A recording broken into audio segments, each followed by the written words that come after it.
ईद उल अज़हा की बात करेंगे जिसमें 4 रोज़ बाकी हैं। मवेशी मंडियों में रश बढ़ गया है। जानवरों की खरीदारी के लिए भाव ताव जारी हैं।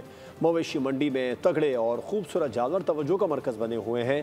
जानवरों को सजाने संवारने का मिशन भी जारी है।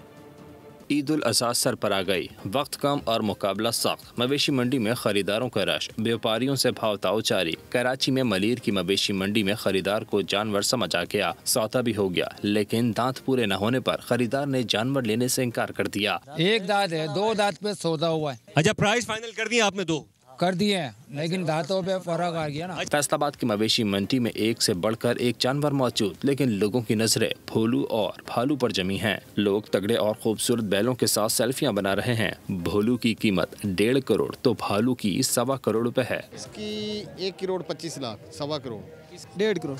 जानवरों की खरीदारी के बाद इन्हें सजाने संवारने का मिशन शुरू हो गया। शहरी सजावटी अशिया की दुकानों का रुख कर रहे हैं। शहरी कहते हैं महंगाई के बावजूद बच्चों की खुशी की खातिर सजावट का सामान लेना पड़ रहा है। इन दुकानों पर जानवरों के लिए मालाएं, झांझरें, ताज और घंटी समेत मुख्तलिफ अशिया फरोख्त की जा रही हैं। सब्सक्राइब करें और बेल दबाएं ताकि कोई खबर रह न जाए।